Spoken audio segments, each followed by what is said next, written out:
Buenas noches, chicos. Bueno, el día de hoy tenemos al doctor Nelson Barrera, pues él nos va a estar hablando un poquito sobre lo que es el examen del USMLE y cómo aplicar a las residencias médicas en Estados Unidos.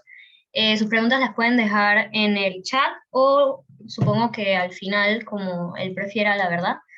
Así que vamos a empezar. Sí, realmente si quieren hacer preguntas durante la charla, pueden activar el micrófono. No sé, creo que eso lo controlas tú, ¿verdad? Y hacen la pregunta, ¿no? Solamente escriben allí que quieren activar el micrófono y tú se los activas o no sé cómo funciona eso y pueden hacer la pregunta, no tengo ningún problema. La charla va a ser un poquito larga, pero yo hablo bastante. Así que bueno, vamos a comenzar. Entonces, eh, para darles un poco de introducción, yo soy egresado de la Universidad Latina. Me gradué en el año 2017. Pertenecí al comité científico como presidente desde el año 2014 hasta 2016. Además, bueno, participé también junto con el primer presidente del comité científico en lo que fue el crecimiento pues, de lo que hoy es el comité científico. Y como le estaba comentando antes de la administración, pues quería hablarles un poquito, antes de comenzar la charla, de la importancia de participar en este tipo de comités para el enriquecimiento de su currículum al momento de que ustedes quieran participar a una especialidad. Porque ya sea si tú quieres hacer tu especialidad en Panamá, si quieres hacer tu especialidad pues, en Estados Unidos o donde sea, es muy importante tener un currículum competitivo. No solamente las notas son algo importante, ¿no? Pero participar en actividades extracurriculares como estas es sumamente importante. Además de que siento que para mí el comité me brindó muchísimas armas para poder realizar diferentes actividades durante mi vida académica. Y como les estaba comentando a las muchachas, para mí esta charla es como una epifanía, porque en el año 2015 un amigo mío que había entrado a medicina en Estados Unidos, a medicina interna, me dijo que quería dar esta charla. Y bueno, gracias a él yo aumenté mi interés en querer aplicar para Estados Unidos. Y eso fue en 2015, estamos en 2001 y hoy por hoy esa persona sigue siendo mi tutor, mi mentor. A lo que voy es que el comité, aparte de la experiencia, del currículum y estas cosas, es una muy buena oportunidad para crear contactos. Bastantes contactos he podido yo realizar tanto en Panamá, en América del Sur, cuando acuden a los congresos, participando en las reuniones. Pero bueno, entonces ese era un pequeño preview que les quería dar acerca de eso y bueno, vamos a comenzar con lo que es la charla, ¿no? La charla básicamente es hablar pues del proceso de aplicar a Estados Unidos acerca de los exámenes. Voy a hablar brevemente de cada examen, de cómo aplicar, cómo estudiar y más o menos cómo está compuesto el examen. Siento que realmente cada examen de Estados Unidos amerita una charla de una hora, pero bueno, vamos a hablar brevemente sobre ellos. A ver. Ok, entonces ESFNG es la comisión que se encarga de regular la aplicación de los médicos extranjeros a Estados Unidos. Por ejemplo, al momento de aplicar a una residencia en Estados Unidos, los gringos tienen un pool de estudiantes, pero sin embargo la cantidad de estudiantes que ellos gradúan todos los años no es suficiente para suplir la demanda de médicos que ellos necesitan. Por ejemplo, las plazas de medicina interna son entre 7.000 8.000 personas y ellos solamente tienen 3.000 aplicantes. Por eso se creó esta comisión para regular la entrada de los médicos que quieren aspirar a una especialidad en Estados Unidos.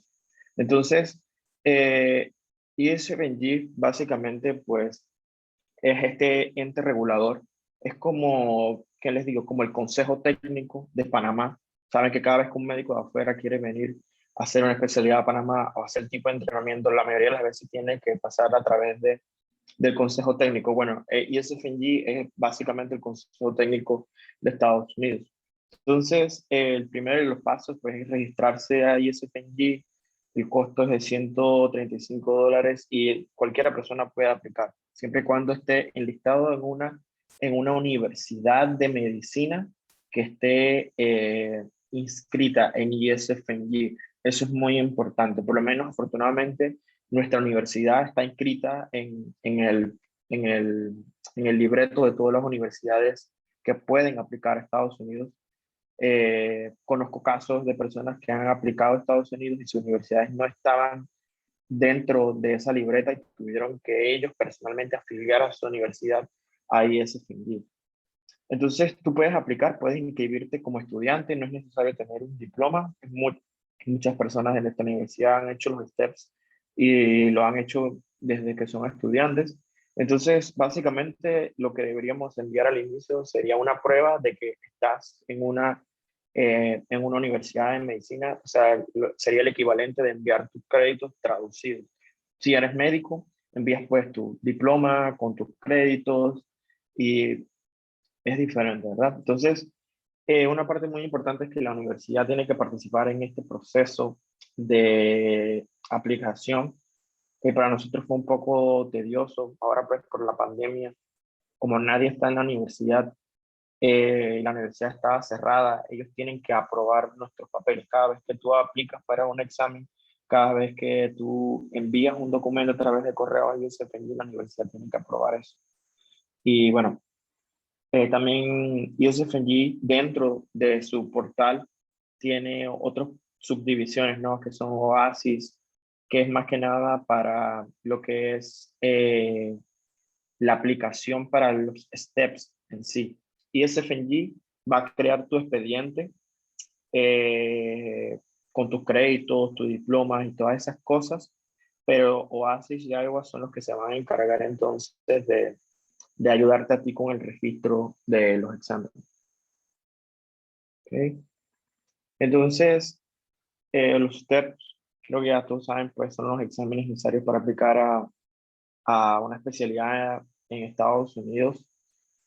Ahorita mismo hay tres exámenes, el Usually Step 1, Step 2, que es el Step 2 es el Clinical Knowledge y Clinical Skills. Tiene un signo de interrogación. Más adelante vamos a ver por qué. Y bueno, algo que sucedió durante la pandemia es la aparición de este nuevo examen que es el OET y, y las diferentes vías para aplicar a Estados Unidos cambiaron bastante eh, gracias a la pandemia. A algunos nos afectó, a otros lo benefició. Y bueno, y el USMLE Step 3, que es un examen que solamente puedes hacer una vez que ya estás certificado eh, por ISFNG, o sea que ya cumpliste con tus exámenes, Step 1, Step 2 y el OT. Ok. Bueno, vamos a comenzar con Step 1, que es probablemente el examen más difícil de todos y el más intimidante, ¿no? Porque es un examen que trata de ciencias básicas. Cuando hablo de ciencias básicas,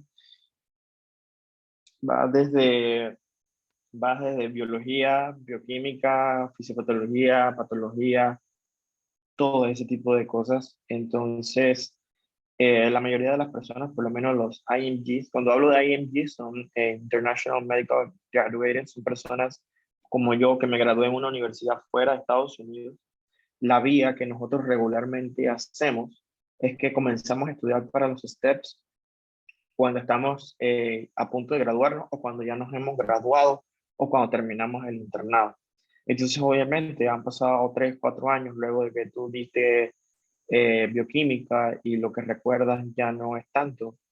A diferencia, pues, de los estudiantes estadounidenses que ellos, cuando terminan su tercer año de medicina, si mal no recuerdo, o su segundo año, la universidad les da un tiempo para que se preparen para este examen. Es más, ellos se están preparando para este examen desde el momento que saben que van a comenzar a comenzar la carrera. Obviamente, pues el desempeño de ellos es mucho mejor y es más fácil para ellos prepararse. Por ejemplo, yo hice Step 1 en 2018, me gradué en 2017 y mientras estaba esperando mi diploma y la graduación y esas cosas, pues estaba estudiando para Step 1 y tuve que postergar mi entrada al internado para poder hacer el examen. Pero hay personas, por ejemplo, en la universidad que han hecho el examen durante la carrera, ¿no? El tiempo de estudio para este examen pues varía. La verdad depende de tu base. Siento que es lo más importante. Si tú haces tu examen cuando estás en séptimo, octavo semestre, pues obviamente eh, lo que a mí me tomó 9 meses, a ti te va a tomar entre 4 o 6 meses, ¿verdad? Cuidado que hasta menos tiempo. Entonces, tú puedes estudiar por tus propios medios o hay cursos. Entonces, estudiar por tus propios medios, básicamente, lo que yo hice y lo que hacemos muchos es buscar en Reddit cómo prepararnos para el examen. Como es un examen que lo hacen miles de personas durante todos estos años, pues ya hay como un camino o los métodos específicos para abordar este examen. Lo otro son los cursos, por ejemplo, Kaplan es la que ofrece los cursos más populares a nivel mundial, pues para la preparación de estos exámenes. Bueno, lo único inconveniente pues es el costo de de los cursos, que es bastante caro, ¿no? Entonces, algo muy importante, el del Step 1 que acaba de suceder, es que antes este examen tenía un resultado numérico, era un score, y era probablemente el examen más importante para aplicar a Estados Unidos, porque es el que los directores de programa de los hospitales utilizan como filtro para, para ver si entrevistan o no a una persona. Entonces, este examen a partir de 2002, a partir de enero de 2022, va a ser un examen pass and fail. O sea, lo pasaste ya sea con una nota mínima o con una nota de 99, eso no va a importar. Lo pasaste y punto.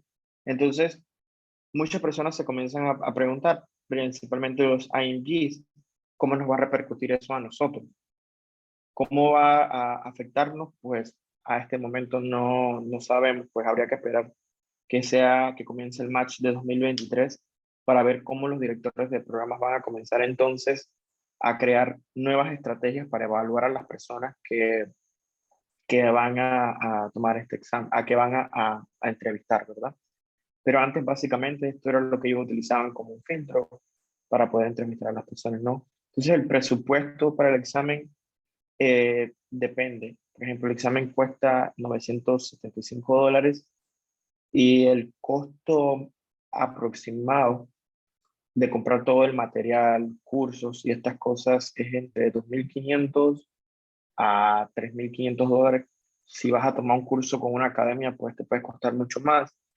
A esto súmale pues vuelos, porque los exámenes no los puedes hacer en Panamá. El lugar más cerca para hacerlos es Costa Rica, Colombia también. Y si quieres, pues vas a Estados Unidos, ¿no? Ok, entonces este examen tiene una duración, o sea, un examen de un día de 8 horas, comienzas a las 7 de la mañana, sales a las 4 o 5 de la tarde. No sé si han visto o han utilizado YouWord o han visto el tipo de preguntas que se utilizan para el examen de certificación. Bueno, esas son preguntas tipo NBME del National Board. Entonces, ese es el estilo de preguntas que se evalúan, que se utilizan en la evaluación de este examen. Cada, cada bloque de examen consta de 40 preguntas. Entonces, ellos te dan un tiempo libre también de aproximadamente de 45 minutos. Hay un tutorial de 15 minutos, pero el tutorial tú básicamente lo esquipeas porque ya has hecho tantas preguntas que sabes cómo utilizar la aplicación. Entonces, literalmente tienes 60 minutos para organizar tus breaks durante todo el examen. Lo que muchas personas hacen, lo que yo hice, por ejemplo, es crear un plan. Por ejemplo, haces 2 bloques de preguntas de 40 minutos, digo, 2 bloques de preguntas de 2 horas, ¿no? Tomas un break de 10 minutos, haces 2 bloques más, tomas otro break de 10 minutos, haces un bloque más, llevas tu lunch, almuerzas y tal, porque o sea, tú tienes un armario personalizado donde tú puedes llevar tu comidita, puedes llevar tu café, hay que llevar bastante café porque créeme que es muy difícil estar despierto 8 horas sentado en una silla cómoda, con bastante frío, ¿no? O sea, es un examen bastante extenuante. Y es algo, pues, no solamente de conocimiento, hay que tener bastante resistencia y estamina, o sea, hay que preparar el cuerpo, ¿no? Para hacer este examen. Eh, entonces, básicamente la preparación, como les había contado, pues tener conocimiento base en lo personal siento que es la clave para tener un buen desempeño en este examen, además de para que tampoco te cueste tanto estudiar y te tome menos tiempo, por ende te va a costar menos dinero también. Los gringos utilizan un acrónimo para englobar todos los mejores materiales de estudio para Step 1, que es UFAP. U es de UWorld, obviamente el banco de preguntas que muchos de ustedes conocen. Y si no lo conocen, pues les recomiendo que se vayan familiarizando al menos con las preguntas tipo NVMe, porque ustedes tienen que hacer examen de certificación en Panamá. Y no es lo mismo hacer ese examen de certificación habiendo estudiado 5 o 6 meses antes, familiarizándote en poco tiempo con esas preguntas, que haber comenzado a utilizar y familiarizarse los bancos de preguntas desde que están en quinto, sexto semestre. Créeme que cuando van a hacer el examen de certificación, pues les va a ayudar bastante. Entonces, el FA, que es el First Aid, que es el libro pues por excelencia de Step 1, y Patoma, que son unos videos pues de un patólogo, Usain Satar, creo que se llamaba el patólogo. Son unos videos junto con un libro que engloban probablemente todo el conocimiento de patología que un estudiante de medicina debe saber, aparte de que es muy friendly de leer y también de escuchar los videos, ¿no? Básicamente eso es los principales recursos para estudiar para el examen. Como les había dicho, créanme que uno se puede sentar 1 hora a hablar acerca de Step 1 y de diferentes maneras de abordar el examen, pero bueno, ese no es el motivo de esta charla, ¿no? La razón de esta charla es empaparlos a un poco acerca del proceso. Hay cursos, como les había comentado, de Kaplan, Burst and Beyond, que es otra academia, y Sketchy Micro y Sketchy Farm, no sé si alguien alguna vez lo ha visto. Eh, Sketchy, básicamente, ellos lo que hacen es que crean este tipo de imágenes y hacen asociaciones con las imágenes. Por ejemplo, esta imagen es del Staphylococcus epidermidis, y yo hice este examen en el 2018 y de lo que me puedo acordar era que, por ejemplo, el gato, un cat, eso significaba que es catalasa positivo. El, el cosa este de amonio que ven, el dispensador de amonio que ven en el fondo, eso quiere decir que es una ureasa positivo. Y bueno, ese tipo de cosas, la señorita que está con su trago, eso quiere decir que esa copa de vino siempre se asocia a enfermedades de vías urinarias. Entonces, saben que epidermidis pues se asocia a UTIs la mayoría de las veces. Entonces, Sketchy es otro recurso muy importante complementario a las que ya les comenté. Y si están ustedes en quinto semestre, sexto semestre, que están viendo micro, para, farma, pues yo les recomiendo que utilicen Sketchy. La verdad que créanme que van a ahorrar mucho tiempo, muchísimo tiempo, además del tiempo que van a ahorrar, las cosas no se les van a olvidar tan fácilmente, porque aquí lo que tú recuerdas es la imagen y es más fácil, siento yo, al menos para mí, más fácil recordar imágenes que recordar textos. Ok, entonces Anki, Anki es una aplicación que yo conocí desde que comencé a leer acerca de esto, de los steps. Anki es una aplicación que utiliza un sistema que se llama Space Repetition. Básicamente, esto viene del resultado de estudios en los que se han dado cuenta de que para que a ti no se te olvide una cosa, no es que tengas que repetirlo 1000 veces durante un día, sino que tienes que repetirlo 1000 veces durante un periodo de tiempo separado. Entonces, básicamente lo que hace esta aplicación es que, por ejemplo, tiene flashcards, ¿verdad? Con preguntas y respuestas. Y tú ves una pregunta hoy y la respondes bien, la aplicación te la va a poner, por ejemplo, en 3 o 4 días. Si en 4 días tú la respondes bien, entonces vas a poder verla dentro de 5, 6, 7 días, ¿verdad? Y así la vas paseando pues repetitivamente, ¿no? Y va a llegar un punto en el que ya ese conocimiento se queda estancado en tu cerebro, ¿verdad? Porque la vas a ver cada 6 meses, cada 8 meses. Si no la respondes bien a los 8 meses, te la pregunta nuevamente cada 3, 4 días. Entonces, Anki básicamente lo que tú puedes hacer es, a esto también lo utilizan para aprender idiomas, lo utilizan muchísimo para aprender idiomas porque es repetición, repetición.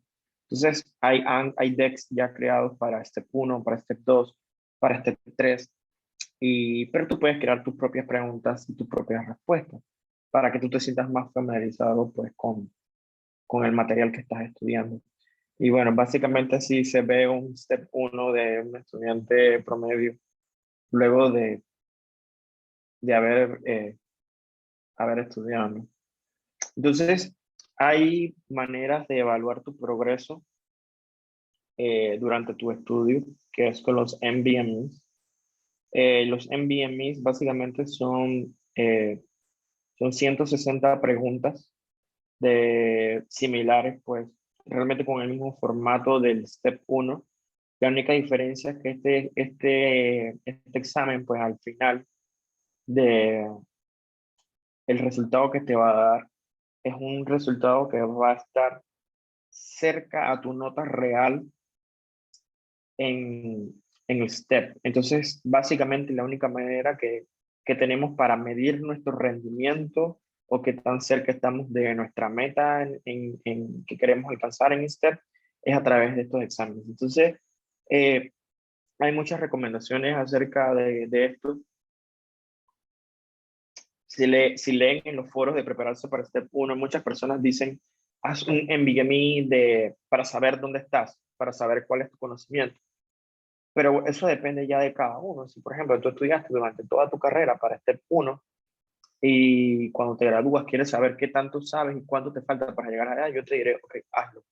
Pero si te acabas de graduar, no has estudiado por los steps, si haces un MBME, pues obviamente vas a sacar una pésima nota. Y eso pues, o te puede dar un boost de motivación de, hey, tengo que mejorar, o te puede decir como que, no me siento preparado o no voy a hacerlo bien. O sea, pueden suceder muchas cosas. Yo en lo personal no lo recomiendo. Si no tienes una base, si tienes una base, hazlo, ¿no? Entonces, ¿cuándo hacer los MBME? Mi recomendación y lo que me han recomendado a mí también es que debes hacer un MBME, por ejemplo, cuando ya hayas visto al menos la mitad del material o al menos visto todo el material 1 o 2 veces, ¿verdad? Para saber cuál es tu base y entonces también ver en qué áreas, en qué diferentes áreas estás débil, cuáles son tus debilidades, cuáles son tus fortalezas y abordar esas debilidades, ¿no? Por ejemplo, cuando tú terminas el examen de MBME, ellos te dan esto, que esto básicamente lo que te está diciendo es tu distribución, ¿verdad? Por ejemplo, esta persona sacó un score perfecto, pero si, por ejemplo, aquí en respiratorio estuviera en el borderline o por debajo del borderline, ya tú sabes como que, ok, no estoy saliendo bien en respiratorio, pues tengo que estudiar más fisio respiratorio, tengo que estudiar más farma respiratoria, etcétera, etcétera. Entonces, es un arma que se puede utilizar, no tanto, además de saber dónde estás tú ubicado en tu score, sino para orientar también tu estudio a las diferentes áreas en las que necesitas mejorar, ¿verdad? Ok, entonces, muy bien. Entonces, bueno, a ver si no me faltó nada del anterior, creo que sí. Bueno, el iPhone exam, lo puse ahí porque no sé si ustedes saben, pues en estos NVMEs, hay un NVMe para el iPhone. El iPhone es el examen de certificación de Panamá. Entonces, yo le recomendé a una amiga pues que estaba estudiando para este examen de certificación de Panamá. Ella quería saber, oye, yo quiero saber cómo, qué tan cerca estoy de la nota que yo quiero, si paso o no paso, bla, bla, bla. Y yo le dije, hay un examen predictivo en NBME del examen de certificación de Panamá, solamente que es en inglés. Ella lo tomó y su resultado comparado con el examen de certificación de Panamá fue bastante similar. No quiero decir que esto sea predictivo, pero muy probablemente tiene cierto grado de correlación. Así que pues en algún momento cuando ustedes vayan a hacer su examen de certificación, luego de haber estudiado por bastante tiempo, no estaría de más hacer un NBME. El costo del examen solamente son $50. Ok, entonces el segundo de los steps es el USMLE Step 2, CK, o Clinical Knowledge. Es un examen más fácil de estudiar. No quiero decir que el examen es fácil porque no lo es, pero es más fácil de estudiar porque es de ciencias clínicas, medicina interna, obstetricia, cirugía, o sea, prácticamente todo. Entonces, obviamente, cuando tú te gradúas, estás familiarizado más con ese tipo de conocimiento y es lo que en el día a día a ti como médico te ayuda a solucionar problemas médicos, ¿verdad? Porque step 1 de nada te vale saber cuál es la enzima que está antes de iniciar el ciclo de Krebs, porque eso no te va a ayudar nunca a salvar la vida de un paciente en una sala de urgencia, ¿verdad?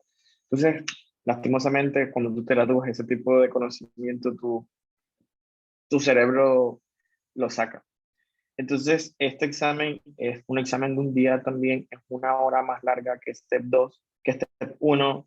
Créanme que la diferencia de esa hora es bastante significativa. Y entonces es un examen que tiene 8 bloques, lo mismo, ¿no? De 40 preguntas, una hora cada bloque. Y te dan la misma cantidad de tiempo la misma cantidad de tiempo de descanso, ¿no? Este 60 minutos. Y tú lo tienes que distribuir durante todo el examen. El presupuesto para este examen, si mal no recuerdo, creo que cuesta $1,125 comprar el examen. Lo otro es que prepararse para este examen es relativamente más barato que Step 1. Eh, la principal, el principal recurso para estudiar para Step 2 es UWorld. Yo solamente estudié UWorld. O sea, nunca te vas a aburrir de hacer preguntas porque a diferencia de Step 1 creo que tiene 2.500, 2.600 preguntas del banco de UWorld. El banco de preguntas Step 2 tiene 3.900, muy probablemente ya tienen 4.000 preguntas. Y bueno, haciendo 80 preguntas diarias, la verdad es que te puede tomar entre 3 a 4 meses para hacer todo el banco de preguntas y repetirlo, ¿no? Algo muy importante que puse en negrita es que a partir del 2022, como este 1 ya no va a ser un examen que, que va a tener un score, sino que va a ser pass and fail. Y antes era la principal manera, el principal filtro de los aplicantes. Ahora, Step 2 es la única manera cuantitativa que tienen los directores de programas de los hospitales para poder separar a las personas por score, lastimosamente, ¿no? Yo siento que nadie es un número en su cabeza, pero eh, es lo que hay, ¿no? Es lo mismo que en Panamá con el examen de certificación, hay personas que pasan bien, hay personas que pasan más o menos, personas que no pasan. Yo siento que, bueno, eso no dice quién es mejor médico o peor médico, pero lastimosamente es la única manera objetiva que hay para medir tu conocimiento médico. Entonces, este probablemente a partir del otro año, y si quieres aplicar medicina interna, también es el principal examen, así que es muy importante tener un buen desempeño en este examen. El tiempo de estudio para este examen es de entre 4 a 7 meses, generalmente. No hay personas que se toman mucho más tiempo, eso depende de cada uno. Si ya hiciste Step 1, siento que la base que Step 1 te da para hacer Step 2 es bastante importante. Yo, por ejemplo, estaba trabajando y pues el tiempo que tenía de estudio era solamente durante la tarde, así que estudié 3 meses durante mientras trabajaba y luego agarré un periodo libre de vacaciones de 3 semanas para dedicarme solamente a estudiar este examen, ¿no? Así que en promedio me tomó unos 4 meses y medio. Entonces este examen igualmente lo puedes hacer en Costa Rica, en Colombia, lo puedes hacer en Estados Unidos también. La única diferencia de hacer los exámenes de STEP fuera de Panamá, digo, fuera de Estados Unidos, disculpen, es que tienes que pagar una comisión extra, que es de $150, y probablemente tu examen, generalmente ellos dan las notas 3 semanas después que lo hiciste.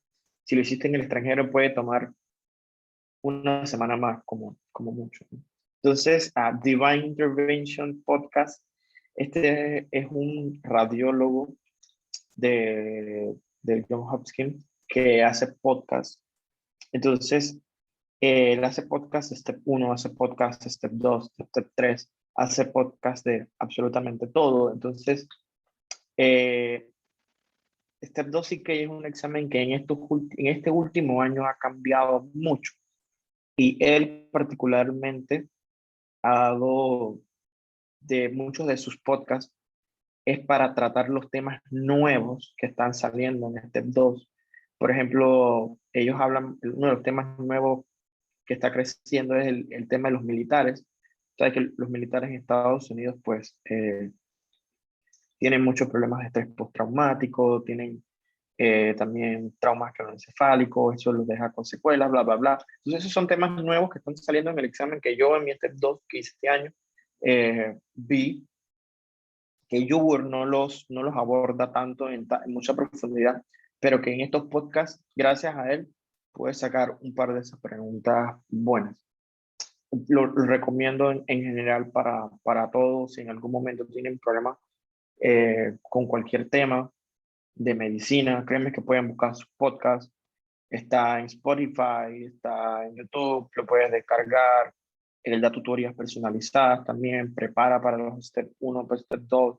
La verdad es que es muy bueno y bastante personalizado también. Entonces, esto es algo, por eso le había puesto un signo de interrogación a este examen. Este era un examen que en el pasado era uno de los 3 requisitos para certificarse como médico que pueda aplicar a una especialidad en Estados Unidos.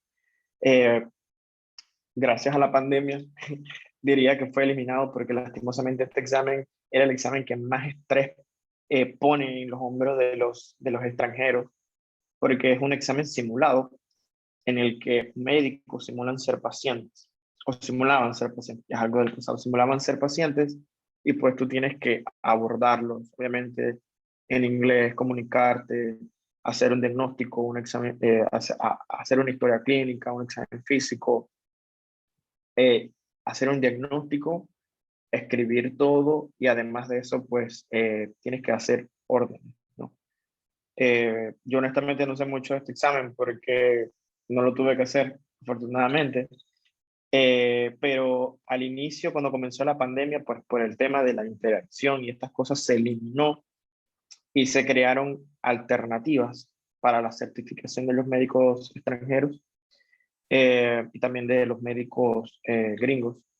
Y durante el año pasado era incierto cuál iba a ser, era incierto el futuro de este examen, si iba a regresar cuando apareciera la vacuna, si se iba a eliminar. Bueno, afortunadamente este año dijeron que el examen se eliminó totalmente y no vamos a tener más nunca CIES, lo cual para mí en lo personal y para muchos extranjeros es muy bueno. Entonces, eh, en la ausencia de este examen se debió de recurrir a la creación de otra manera de poder evaluar esa parte de interacción con el paciente, y del inglés también muy importante de las personas que van a aplicar a una especialidad en Estados Unidos.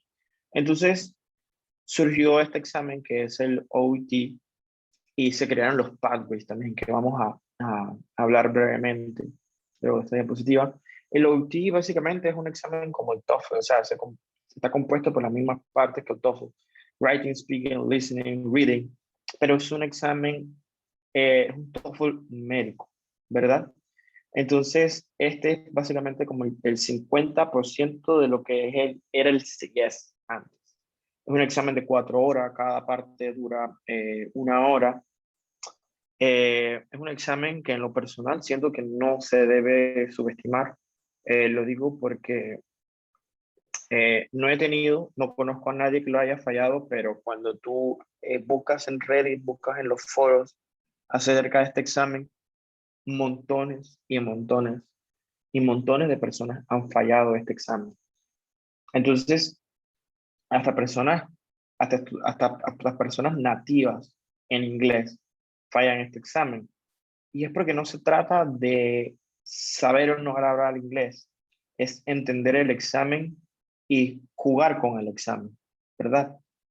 Por ejemplo, en la parte de speaking, que siento que es la que es un poco diferente, pues a listening, reading y writing, a diferencia del TOEFL, es que tú tienes un chart con los diálogos de un paciente y la otra persona, que no es médico, que lo hace un poco más difícil, tiene también un diálogo contigo.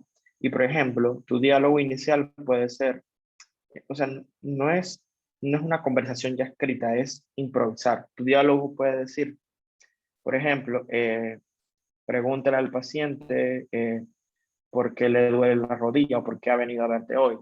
Y el de la persona que está contigo entrevistando te va a decir como que responde al médico, por ejemplo, que te duele la rodilla porque haces mucho ejercicio, pero que tú no planeas abandonar tu ejercicio.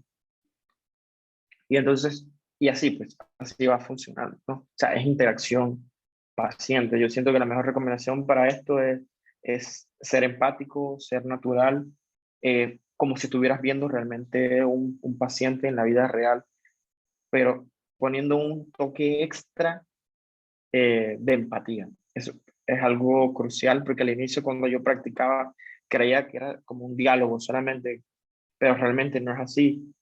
Hay cursos para este examen. Uno de los cursos que yo tomé, la persona que hizo la práctica conmigo me dijo, eh, tuviste una buena conversación, yo te entendí, te comunicaste bien, pero no sentí que tú te preocupaste por mi problema.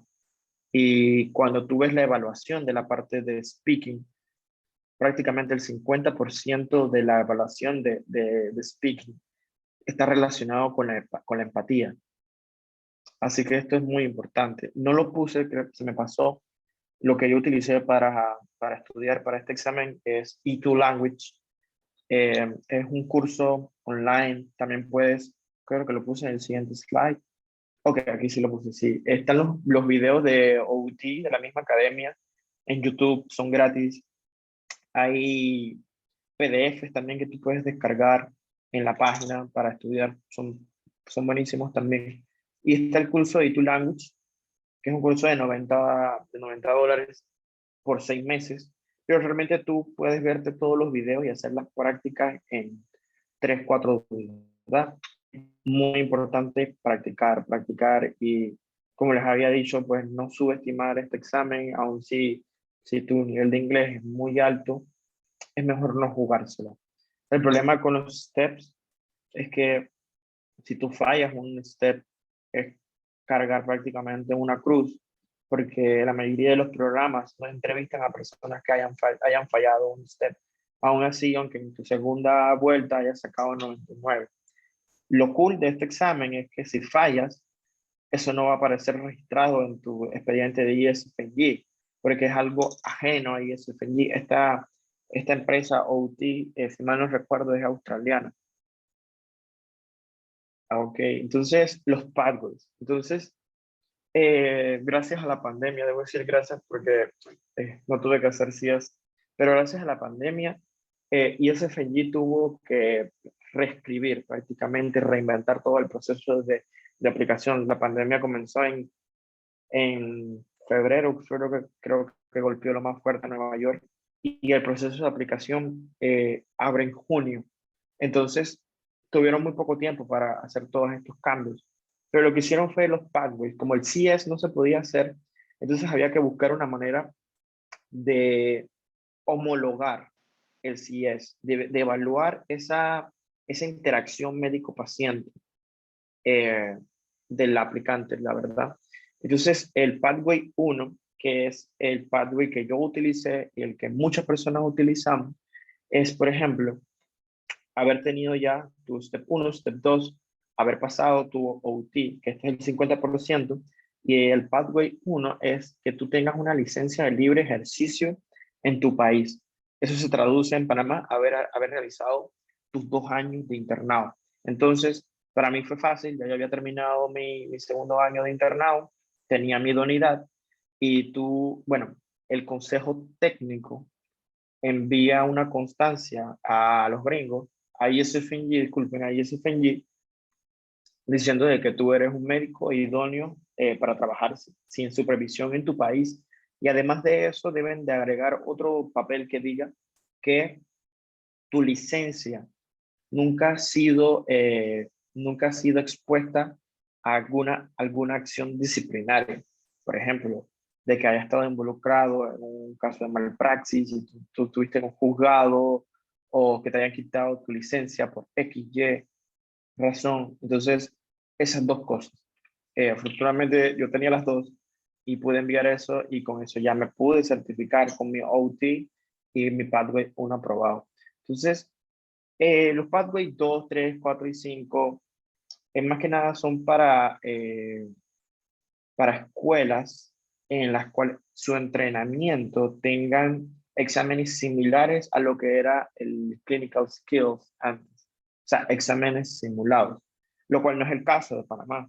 El examen de simulación ese que hacemos nosotros pues en los laboratorios de la Latina, eso no cuenta, ¿no?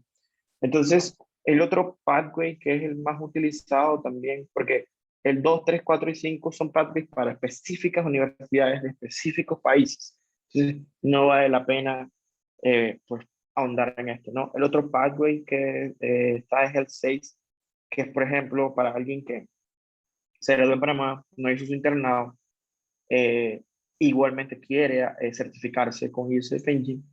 Ellos tienen que hacer un examen que se llama el Mini CEX, que es un examen que se abrió hace un mes más o menos. Este examen básicamente lo que consiste es que médicos, ya sea dentro o fuera de Estados Unidos, no importa, te evalúen mientras tú atiendes pacientes en diferentes áreas. Si mal no recuerdo, podría ser en obstetricia, en pediatría, eh, urgencias, o sea, no importa, ¿no? Ellos llenan la aplicación, ponen su nombre, su registro médico de que trabajan en ese país y tienen más de 5 años de estar trabajando allí, y que no tienen ninguna relación con el aplicante. Y entonces ellos envían eso a ISFNG, y ese sería la otra contraparte, pues, de que hiciste un examen de evaluación del paciente, ¿no? Ok. Entonces, bueno, una vez que tienes Step 1, Step 2, haces tu OT, aplicas a tu pathway, y ya tienes tu certificación de ISFNG. Yo comencé esto en 2018 y bueno, recibí mi certificación hace 2, 3 meses, 2 meses me parece.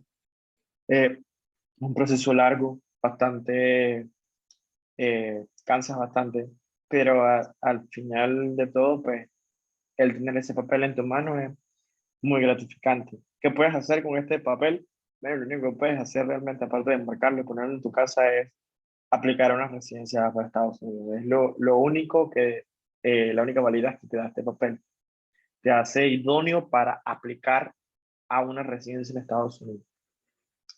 Y bueno, más o menos, pues así se ve.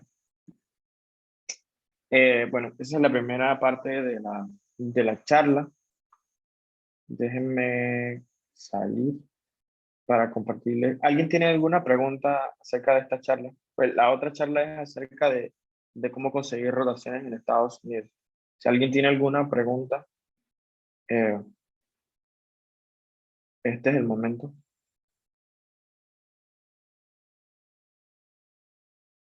Ok, el podcast se llama Divine Interventions. Voy a escribir acá. Voy a buscarte el link. Un momentito.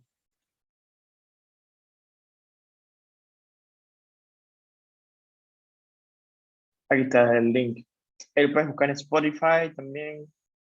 Eh, También él está en podcast de Mac. También está. lo puedes seguir cada vez que te mandan un video, que él sube un podcast nuevo, pues puedes escucharlo. A mí me gustó en lo particular porque, por ejemplo, hay que mezclar los métodos de estudio, ¿verdad? No solamente sentarse y estudiar, hay memoria visual, memoria auditiva y, y ¿qué le iba a decir? Entonces, por ejemplo, yo estudiaba todo el día, o sea, trabajaba en la mañana, estudiaba durante la tarde, me iba a correr durante la noche, entonces me ponía mis audífonos y me ponía dos, tres podcasts de Divine Intervention y iba repasando. Ok, Noel dice, ¿sabes algo de los requisitos de acreditación de las universidades que son vigentes a partir de 2024? ¿Te refieres? O sea, no entiendo tu pregunta. Si quieres, puedes. Ah, ok. No, la verdad es que no tengo la mínima idea acerca de cómo van a ser los requisitos. Porque ya te digo, la pandemia pues cambió todo y lo más probable es que las reglas del juego a partir de este match que sigue van a seguir cambiando. Entonces, pues no sabría decir. Ok, las apps.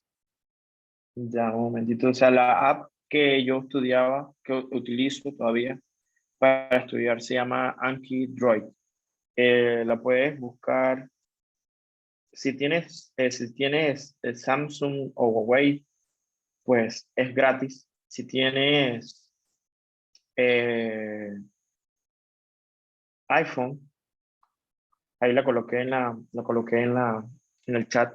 Si tienes iPhone, creo que tienes que pagar $20, pero ya lo puedes utilizar de por vida. Yo lo craqueé. Entonces, algo que no les dije, tú creas la flashcard en tu computadora y, por ejemplo, vas en el metro para la universidad y mientras estás ahí esperando el metro puedes ir revisando la flashcard. Y por ejemplo, si vives en San Miguelito y vas a bajarte en el Santo Tomás, o sea, créeme que te puedes ver 100 flashcards en ese trayecto. O sea, es una buena manera de invertir el tiempo, pienso yo, ¿no? Ok, ok, no sé, porque el único país de Centroamérica es Costa Rica con referente al Kaplan. Me conviene que aquí. eh, bueno, Kaplan no tiene ninguna preferencia con ningún país. Kaplan es una compañía que lo que hace es pues, brindar cursos. Entonces, hay dos modalidades. Los cursos online, que tú lo puedes tomar desde tu casa, creo que cuestan como $3.500, $4.000. Recibes clases todos los días, 4 o 6 horas, y están los cursos presenciales, que esos sí son en Estados Unidos, en diferentes partes de Estados Unidos. En Nueva York, por ejemplo, hay uno. Esos creo que son un poquito más caros. Pero no, ellos no tienen, ¿cómo se llama? Eh, Como preferencia ni convenios con ninguna universidad ni con ningún país. Casualmente ellos han venido muchas veces a Panamá para promocionar pues sus cursos. Y yo fui una vez de esos, hicieron un sorteo y tuve la suerte que me gané un banco de preguntas por un año de Step 1 cuando estaba como en quinto o sexto semestre, que me ayudó, la verdad es que me ayudó bastante. Y creo que esa fue la primera vez que me expuse a este tema pues de los steps. Lo que les estaba comentando de Costa Rica es los lugares para hacer los exámenes. Lastimosamente, Panamá no tiene una compañía que sea idónea para hacer exámenes internacionales.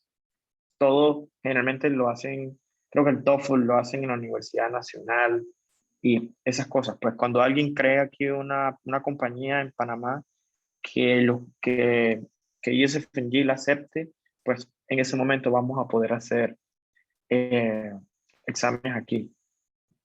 Yo no usé curso, o sea, usé y no usé.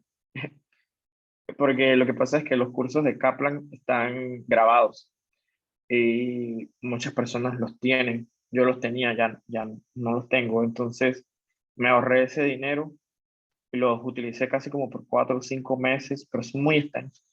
Son muy, muy, muy extensos. Ok, sé qué recomiendas para los que aún estamos en la carrera y queramos empezar a estudiar. Cuesta mucho, porque como estamos en pleno semestre, cuesta un poco, como insisto.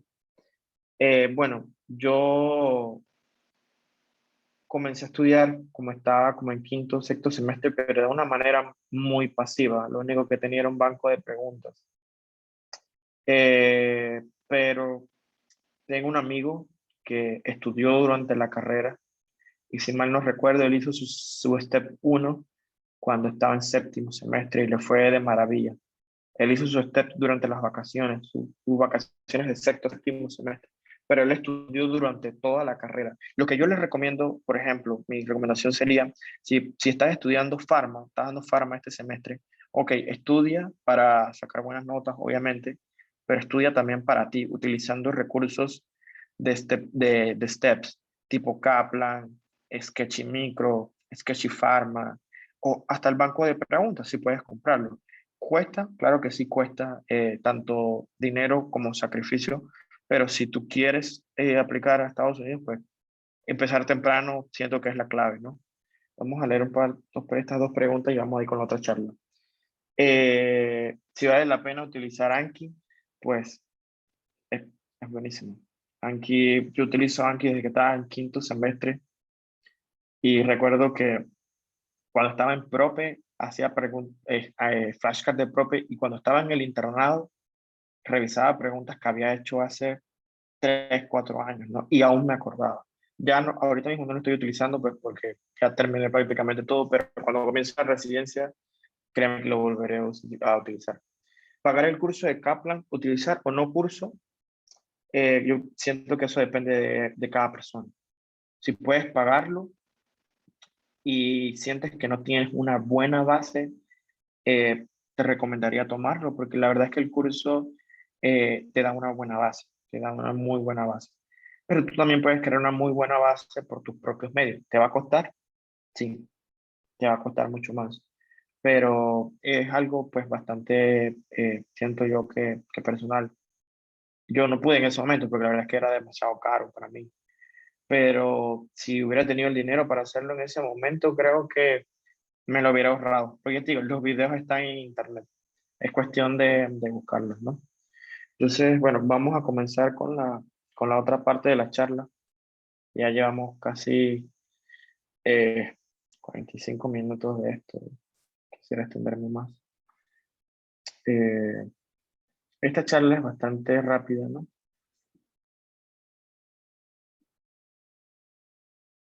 Ujú.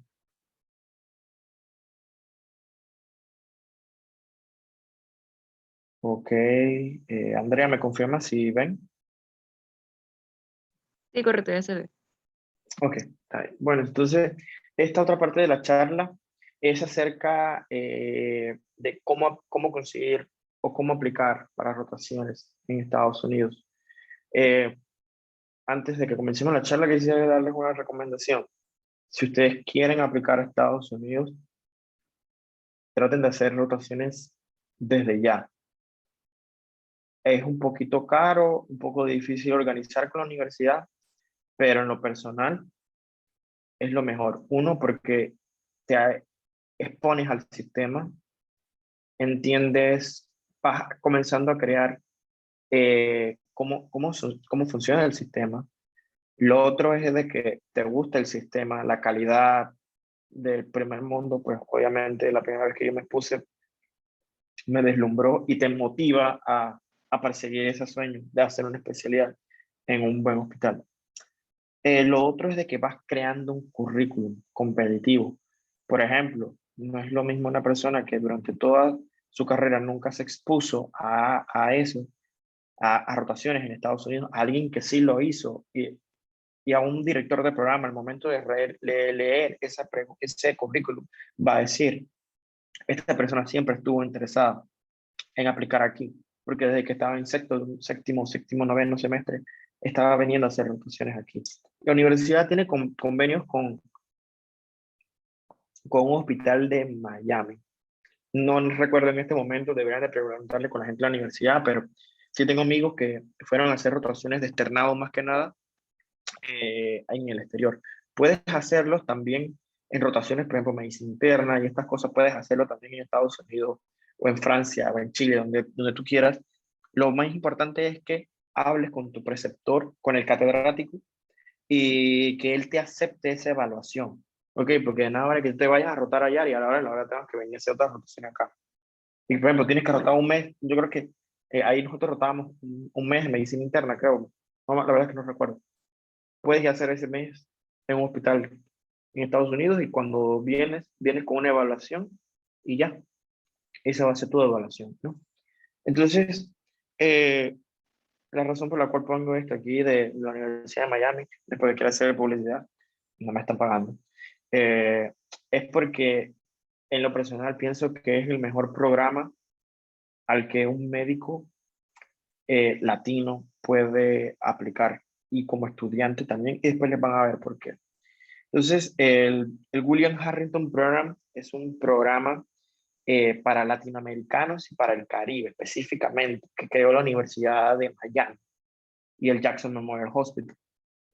Entonces, este programa creció, o sea, se creó con la iniciativa de formar médicos latinoamericanos en hospitales de primer nivel y enviarlos a sus países de origen para que crearan un impacto positivo, ya sea en educación, en investigación o en cualquier tipo, ¿no? Entonces, básicamente fue como se creó este programa. Ellos ofrecen oportunidades de research, observerships también en Estados Unidos. Y lo bueno de esto es que creo que son las rotaciones más baratas que tú vas a poder conseguir. Porque, como verán más adelante, rotar en Estados Unidos es caro. Entonces, como les había contado, pues se creó para educar médicos latinos, enviarlos a sus países de orígenes y que hicieran un cambio, ¿no? Igualmente para enriquecer la educación de estudiantes.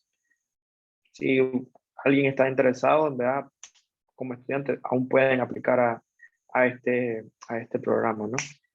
Este programa más que nada es de medicina interna, o sea, es algo separado. Por ejemplo, en la Universidad de Miami tiene 40 spots de medicina interna, que es básicamente para gringos. Y aparte de eso tiene el Harrington, que es un programa, este programa con 15 vacantes para aplicantes latinoamericanos eh, en un hospital que es de primer mundo, es un hospital full universitario y como les digo, pues pienso que es una de las mejores oportunidades en la que un estudiante y médico latinoamericano puede, puede tener. Entonces, ¿por qué es importante tener rotaciones en Estados Unidos? Más que nada es por si quieres aplicar. Si no quieres aplicar, creo que sería también algo que puede aportar experiencia en tu currículum. Si, por ejemplo, quieres ser cirujano general en Panamá, pero tienes un amigo que está haciendo cirugía en Baltimore, en New York, y cada vez que tú estás de vacaciones te vas a rotar allá, pues, como les decía, si vas a aplicar a Panamá o vas a aplicar en cualquier parte del mundo, eso en tu currículum va a decir que tú siempre has estado interesado en esa especialidad. Y yo como director del programa, por ejemplo, estaría más inclinado en ofrecerte una entrevista a ti y en contratarte a ti, porque siento que pues eres más apasionado por esa especialidad. Entonces, también pues para crear un currículum más competitivo, obviamente, entre más USC tú tienes, o sea, eso es experiencia clínica en Estados Unidos, más competitivo eres, porque eso le da a entender a los directores de programa de que tú eres una persona de que ya está expuesta al sistema, de que conoce el sistema electrónico de Estados Unidos, de que habla inglés y se desenvuelve en inglés con los pacientes. Eso es sumamente importante, ¿no? Y lo otro también, pues, es hacer networking, crear contacto con otros médicos, es algo sumamente importante, como que eh, tener buenas notas es muy bueno, un currículum competitivo también, pero tener contactos es algo que abre puertas. Por ejemplo, para entrar y aplicar a universidades competitivas, eh, que les digo, Mayo Clinic, Cleveland Clinic, o sea, los mejores hospitales del mundo, que son hospitales solamente para gringos. Hay extranjeros que han entrado, que han aplicado y han entrado. El networking es sumamente crucial, sumamente crucial. Y la otra parte es tener cartas de recomendaciones de médicos en Estados Unidos, porque a la hora de aplicar, tú necesitas tener pues, cartas de recomendaciones, porque eh, aquí en Panamá también tienen cartas de recomendaciones, ¿no? Pero es un requisito. Tu currículum no está completo y no te van a entrevistar si tú no tienes al menos 3 cartas de recomendaciones de médicos en Estados Unidos. Ya sea si rotaste una semana, si rotaste 2 semanas, si hiciste investigación o estuviste un año en un programa solamente, pues haciendo investigación, pero las debes de tener. Y eso es sumamente importante. Las cartas de recomendaciones es la única referencia que tienen los directores de programa de otros médicos. ¿Explico? Entonces, ¿qué debemos hacer para poder aplicar al Harrington? Más que nada, debido a la pandemia, desde que comenzó la pandemia, pues lastimosamente el Harrington cerró sus puertas. Entonces, como todos nos hemos adaptado a este proceso online y ellos abrieron las puertas a rotaciones online. Primero abrieron rotaciones de medicina interna, después abrieron rotaciones en las salas de COVID y bueno, ahorita mismo tienen en diferentes lugares. El proceso para aplicar ha cambiado un poco también, ha cambiado un poco, pero sigue siendo básicamente eh, lo mismo, ¿verdad? Solamente que ahora, bueno, vas a hacer una rotación desde tu casa. No es lo ideal, pero para alguien que no tiene ningún tipo de experiencia en Estados Unidos, siento que tener una rotación virtual es mejor que no tener nada, ¿verdad?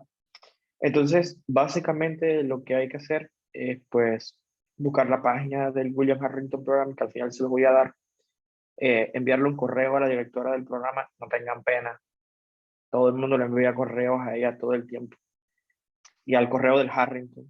Entonces, ellos te van a enviar unos requisitos, te van a enviar los requisitos, te van a mandar unos forms que tienes que llenar, y te dan las opciones de rotaciones que hay. Claro que ahorita mismo hay como 5 o 6 opciones de rotaciones y las fechas. Bueno, las fechas todavía no te las dan cuando tú pagas. Entonces, básicamente lo que tienes que enviar es tu currículum en inglés, obviamente. Tienes que enviar un ensayo de por qué tú quieres aplicar a esa rotación y cuáles son tus metas a futuro, dentro de 5, 6, 7, 8 años. Es muy importante hagan un buen ensayo, porque lo que pasa es que ellos guardan tu expediente por 5 años. Entonces, vamos a decir que tú rotaste este mes con ellos y aplicas a Estados Unidos en 2024 y vas a aplicar a ese hospital. Ellos buscan tu ensayo de 2024 y lo van a leer y van a leer tu ensayo de ahora que tú estás aplicando a hacer medicina interna allí. Y pues preguntas pueden surgir durante una entrevista. Así que es importante hacer un buen ensayo.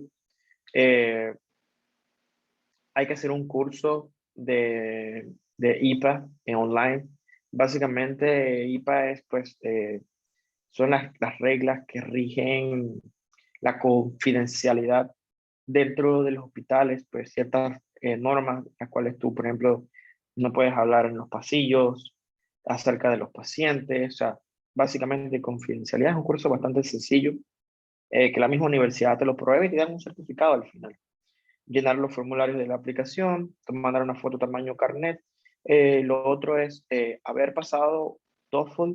Creo que ellos pedían un periodo de 6 meses, antes de 6 meses o 2 años. No, creo que el TOEFL tiene una validez de un año, 2 años. Que tengas un TOEFL es lo único que ellos piden. Si tienes STEPS, no es necesario que, que tengas, que hagas TOEFL. Yo primero ya tenía STEPS, no tuve que hacer TOEFL, el costo de la rotación virtual es de $1,200 por mes para los médicos, pero eh, antes, cuando las rotaciones eran presenciales, eh, las rotaciones para estudiantes tenían un costo de $700, lo cual es la rotación más barata que probablemente que ustedes pueden encontrar en Estados Unidos. Y en un hospital universitario, creo que, wow, es es una excelente oportunidad. Lastimosamente, yo no lo hice cuando estaba en la universidad. Cuando conocí el programa, aún era estudiante, pero no me pude lastimosamente organizar para hacer esas rotaciones, ¿no? Yo realmente pues los motivo a que si pueden, apliquen. Si mal no recuerdo, si mal no leí, pronto ellos van a abrir rotaciones presenciales. Porque, bueno, todo depende del COVID. Todo depende del COVID, todo depende de la variante Delta. Si la variante Delta vuelve a incrementar, pues las probabilidades de que abran los hospitales van a disminuir. Ajá. Entonces, seguimos. Bueno, hay rotaciones en CCU, que es la unidad de cuidados coronarios. Yo hice rotación allí, virtual. Fue muy buena. Muy buena. Básicamente pasas visita todos los días con los attendings. Eh, Participas en las discusiones de los casos que tienen. Ellos te ponen charlas también que tú tienes que presentar. Y obviamente es por Zoom y estás con más personas de todas partes del mundo, la mayoría de India, eh, en el Zoom. La verdad que es muy bueno. Participa, haces preguntas. A veces ellos te preguntan a ti, porque la verdad que tienen mucho trabajo. Y bueno, también hay infectos en medicina interna, sala de COVID, patología, oftalmo, y creo que ya abrieron cirugía general. Y bueno, me imagino que pronto irán abriendo más oportunidades para hacer rotaciones virtuales, por lo menos ahora que la universidad está cerrada y que, bueno, todo es un poco más flexible. Si alguno puede, les recomiendo hacer una rotación virtual para por lo menos que vean cómo, si están interesados en aplicar en Estados Unidos, cómo es el sistema, ¿no? Bueno, esto es más que nada a cómo era antes la aplicación, antes del COVID. Ahora hay que hablar antes de la pandemia y luego de la pandemia, el antes y después. Porque antes de la pandemia tú tenías que aplicar con tiempo. Si, por ejemplo, querías hacer una rotación en junio, las aplicaciones de las rotaciones en junio se tenían que enviar antes del 22 de septiembre, de diciembre, si mal no recuerdo, porque eso pasaba a un periodo de aprobación, si mal no recuerdo también te entrevistaban, bla, y entonces marzo, mayo daban los resultados y bueno, ya tú podías ir a hacer una rotación luego de junio. Aplicar al Harrington solamente te cuesta $75, o sea, enviar tus papeles y que te los evalúen vale $75. Y el costo de la rotación por mes, cuando era presencial, siendo estudiante, era de $700. Eh, Cuando eres médico, el precio sí es el doble, es 1,400. El de las rotaciones virtuales es de 1,200.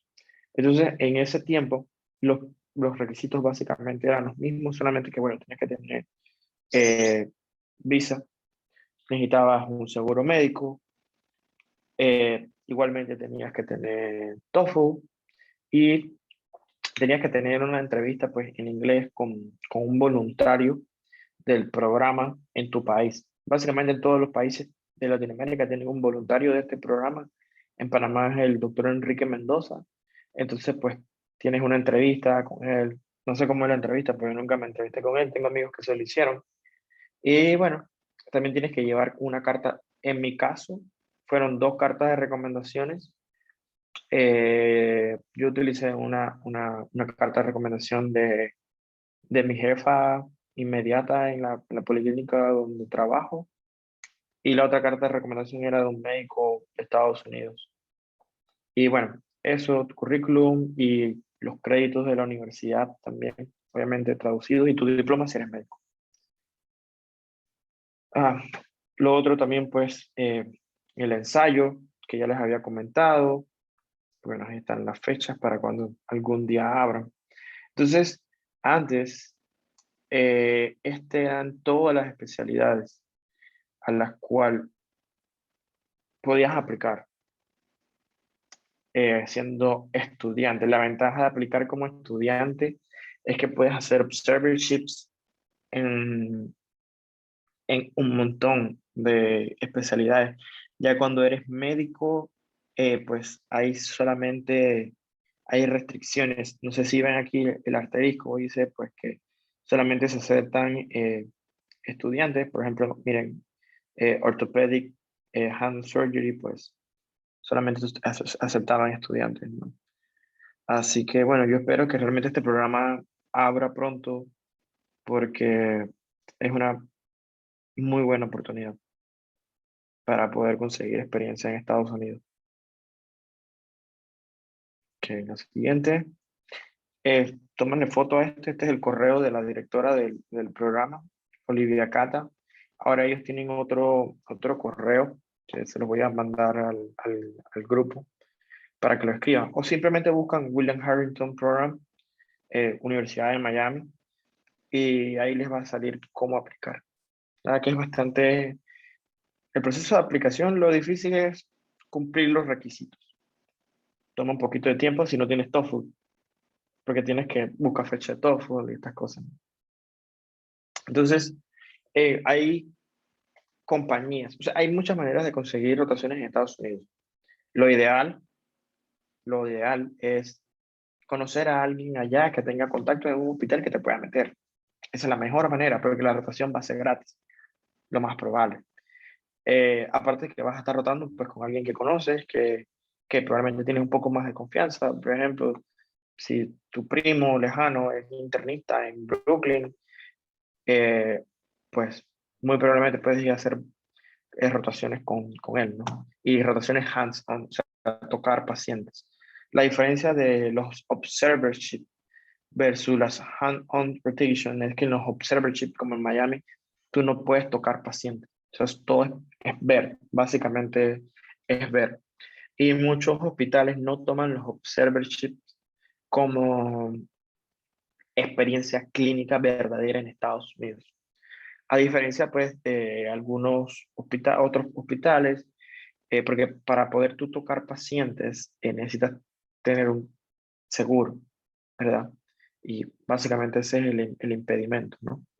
En otros lugares, por ejemplo, puedes hacer rotaciones tocando pacientes, examinando, entrevistando, escribiendo en el expediente, etc. Entonces, hay compañías que tienen ya contactos con hospitales para hacer rotaciones clínicas. AMO Opportunities, AMO es probablemente la más grande y la que tiene la mayor variedad de, de rotaciones clínicas en muchos estados. Eh, lo malo, pues, es el precio.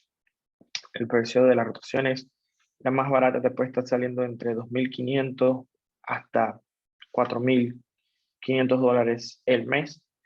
Súmale a eso, pues, tus gastos personales de boleto de avión, alquiler de apartamento, comida, metro, bus, lo que sea que tengas que utilizar para desplazarte al lugar. Yo con Amo no he tenido experiencia, no lo utilicé. Muchos de mis amigos sí los utilizaron. Ahorita mismo tengo un amigo de Costa Rica y otro de Honduras que están haciendo rotaciones en Manhattan con Amo. Me han dicho que les ha ido muy bien, han tenido buenos preceptores, han tenido una buena experiencia. Y bueno, al final de esto, lo importante es tener una carta de recomendación para tu aplicación, porque es un requisito. Eh, bueno, esto es lo que le estaba comentando. Pues lo ideal es aplicar a hospitales.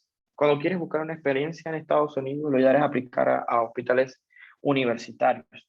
¿Por qué? Porque las cartas de recomendaciones de los médicos de hospitales universitarios, que son académicos, para los directores de programa tienen mayor relevancia que las de un médico en una clínica privada. ¿Me explico? Porque los médicos académicos están acostumbrados a interactuar con estudiantes y con residentes, son formadores de médicos, básicamente. Entonces, las cartas de recomendaciones de ellos tienen muchísima más validez. Bueno, esto es lo que les estaba comentando ya, pues. Amo, pues, ya les dije, es una compañía bastante segura, porque hay compañías que lastimosamente se aprovechan de la necesidad de rotación de los médicos extranjeros que queremos aplicar a Estados Unidos y los estafan. Entonces, si quieren hacer una rotación, traten de averiguar bien, busquen en Reddit, busquen en foros las experiencias previas de otras personas con esas compañías en ciertos lugares, ¿no? Yo hice una rotación con Brooklyn USC, que es una compañía de un doctor hindú. La tomé porque realmente era una de las más baratas que estaban ofreciendo y quería conocer también cómo era la medicina en Nueva York. Tengo muchos amigos que están haciendo medicina en Nueva York en este momento y ya había escuchado mucho de cómo era y ahora quería pues verlo. Ellos ofrecen también rotaciones en Chicago, creo que en Ohio, un montón de lugares, pero la mayoría de las rotaciones están en Brooklyn, están en Manhattan y creo que también tienen rotaciones en Bronx. Entonces, lo bueno de Brooklyn USC es que todas las rotaciones son hands-on.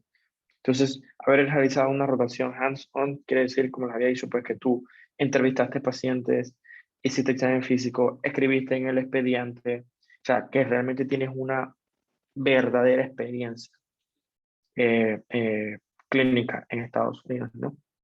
Ellos ofrecen tanto hands-on rotation como también ofrecen virtual rotations. Y los precios son mucho eh, más baratos, ¿no? 1.200, $1.500. Hay otras de $2.000 que ya son en hospitales. Yo hice una rotación en una clínica de primary care y muchos de los doctores que están asociados a Brooklyn y USC, si tú los contactas, si tú los contactas por correo, ellos te aceptan. O sea, no te aceptan a través de la compañía, te aceptan directamente y puede salir hasta más barato. Por ejemplo, donde yo roté, había médicos de todas partes del mundo, de países que yo en mi vida había escuchado, pero ellos le pagaron al doctor para rotar un mes, 2 meses, y le dijeron al doctor que si se podían quedar más tiempo y el doctor los dejó quedarse gratis. Hay uno de los médicos que estaba ahí que lleva un año, está trabajando con él gratis, solamente pagó la primera vez que fue, pero básicamente es su asistente, ¿no? Pero un año de experiencia clínica en Estados Unidos, pues es bastante, bastante y es muy bien visto por los programas. Bueno, la otra compañía, esta no la he utilizado tampoco, es USMLE Sarti. Un amigo mío, casualmente mi amigo de Honduras, que está haciendo la rotación ahorita en Manhattan, la utilizó. Y bueno, es básicamente igual a la que yo utilicé. Así que, bueno, este es mi contacto.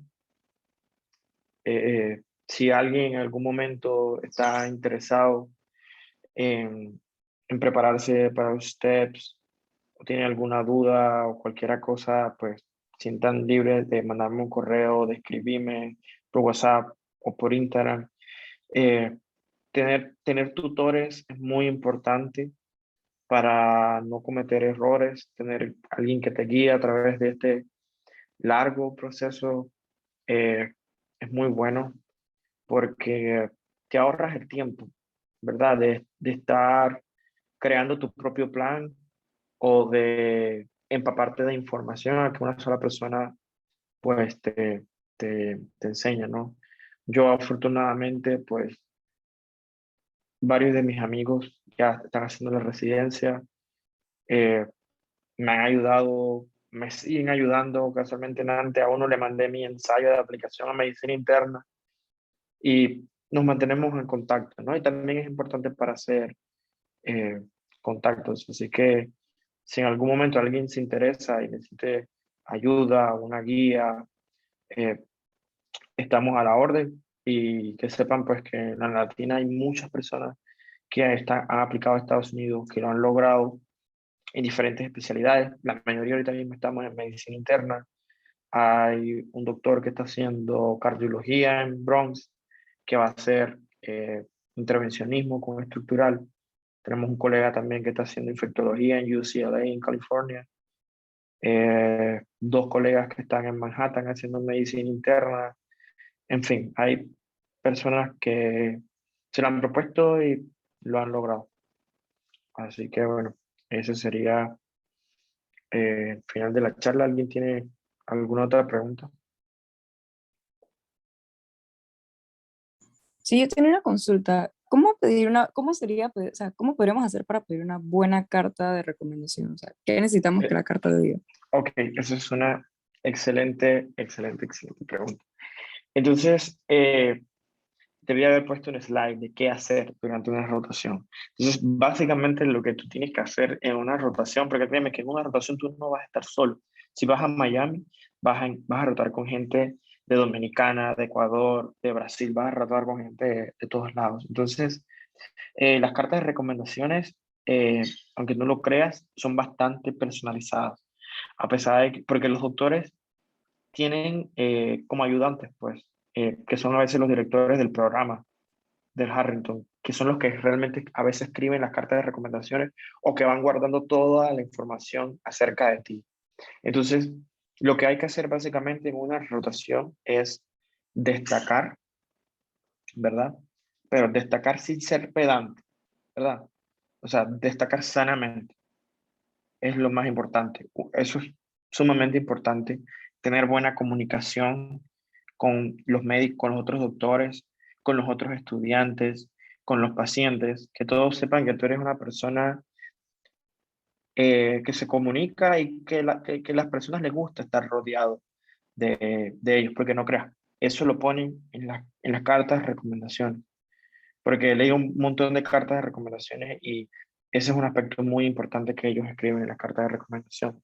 Lo otro es tener iniciativa en cuanto obviamente al principio tú tienes miedo, tienes pena, porque es en inglés. Al menos yo no, mi nivel de inglés no es tan alto como para sentirme completamente cómodo, o no lo era al principio cuando comencé a rotar, pero tener iniciativa, por ejemplo, doctor, mira que me interesó mucho el caso este del paciente con la pericarditis maligna.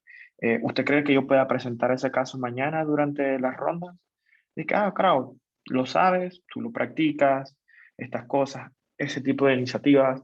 O doctor, mire que me llamó mucho la atención ese caso que vimos del paciente con el infarto con elevación del ST, que se complicó. Y yo quisiera dar una charla acerca de las complicaciones de la, de, de los pacientes con infarto con elevación del SP. Charla breve, 5 diapositivas, máximo 8 minutos, rápido. Ese tipo de cosas, escribir en el expediente, o sea, básicamente es tener ese tipo de iniciativa, ¿no? Y pues ya les digo, destacar sanamente, porque créanme que ellos están acostumbrados a trabajar con estudiantes durante toda su vida y con residentes. Entonces, se nota mucho cuando alguien quiere destacar opacando a las demás personas. Por lo menos esa persona que quiere ser el centro de atención, que pregunta todo el tiempo y que no a veces no pregunta cosas que, que tienen relevancia, pero simplemente quiere preguntar o que no deja que las demás personas hablen, pues eso es pues, una falta de respeto, ¿no? Y ellos ven ese tipo de cosas. Cuando yo hice la rotación virtual y la rotación presencial, pues conocí a un montón de gente, sí, pues, y créeme, los doctores se dan cuenta, los doctores se dan cuenta y eso puede afectar, pues, o perjudicar tu carta de recomendación, porque no todas las cartas de recomendaciones son strong letter of recommendation, es lo ideal, pero hay que ganarse, la verdad que hay que ganarse. No, excelente pregunta. Ah, ok, ok, ¿a dónde está? Es posible realizar observerships o clerkships con un doctor conocido. Es decir, si conozco un doctor que trabaja en Florida, claro que sí, claro que sí. Como te había comentado, eh, es la mejor manera, es la mejor manera. Eh, el único inconveniente es el COVID, porque créeme, yo intenté hacer rotaciones en hospitales universitarios, pero los hospitales universitarios tienen un estricto régimen ahorita mismo con el tema de la pandemia y le están dando prioridades a sus estudiantes. Intenté, aplicando el programa directamente, intenté con doctores que son panameños que trabajan en esos programas que hicieron lo posible por tratar de llevarme allá a hacer rotaciones y bueno, lastimosamente no pude, pero cada, cada, cada situación es diferente, ¿verdad? Cada hospital es diferente, cada contacto también es diferente. Si tu contacto es el director de un hospital, pues creo que puede poner las manos en el fuego por ti y que consigas una rotación, pero inténtalo. Yo siento que intentándolo no pierdes nada y cuidado que puedes conseguirlo. Ok. ¿Qué tan duro es entrar en neurocirugía como IMG? Eh, es, neurocirugía es bastante competitivo. Medicina interna es la especialidad que más cupos tiene. Por ende, es la que mayor cantidad de personas aplica. Pero hay otras especialidades, por ejemplo, oftalmología, neurocirugía,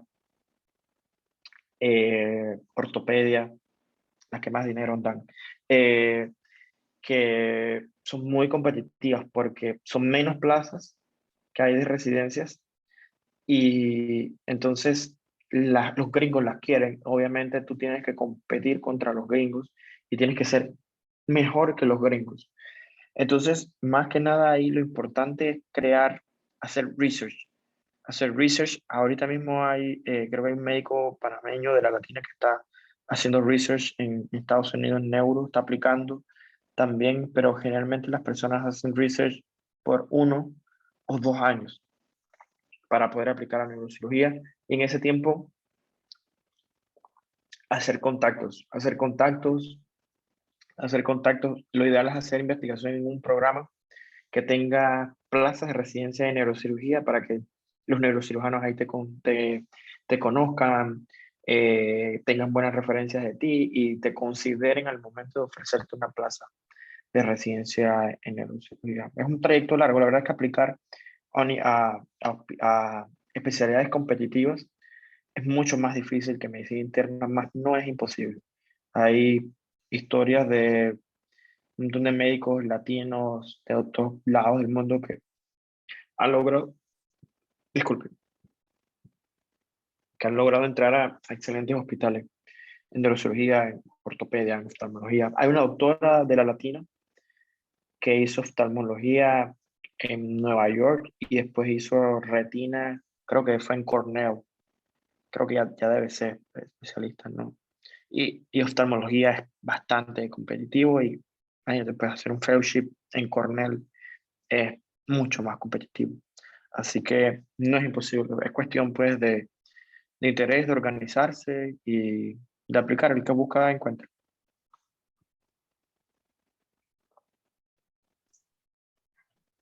Bueno, Nelson, de verdad que muchas gracias por tu docencia. La verdad es que me parece que ha sido de mucho provecho para varias personas de las que estamos aquí. Y bueno, por lo menos yo ese tema de las pasantías no lo sabía, es bastante interesante. Y bueno, esperemos que se dé la oportunidad de varios equipos de poder participar. Y bueno, nada más nos queda darte las gracias pues por tomarte el tiempo de hablarnos de todo esto pues y de tu experiencia también. Así que no sé si alguien más tenga alguna otra pregunta o algo que quieran decir. Si no, pues ya eso sería todo por el día de hoy. A la orden, a la orden. En verdad, como estaba hablando con Franklin este fin de semana que me encontré con él, todos llevamos un poquito del comité científico en nuestro corazón. Y bueno, yo siento que la mejor manera de poder retribuirle al comité científico, como te estaba comentando a ti también, todo esto que me dio experiencia, oportunidades, pues es seguir continuando, ¿no? Y estimulando el crecimiento del comité científico. De alguna u otra manera, ¿no? La verdad que por ahí vendrán más ponencias. Hablé con Franklin, me dijo que él quiere dar una charla de cómo aplicar para Israel, pero la verdad es que yo no sé mucho de eso. Él es el especialista en eso. Y bueno, mi amigo que está haciendo infectología, que también es de la universidad, él me dijo que él también puede hablar acerca de su experiencia en medicina interna y lo que está haciendo ahorita mismo. Y bueno, ahí poco a poco eh, podemos ir mejorando, ¿no? La idea es crecer. Me parece excelente. Así que bueno, de nuevo muchísimas gracias y bueno chicos, eso sería todo por el día de hoy. Muchas gracias a todos por asistir.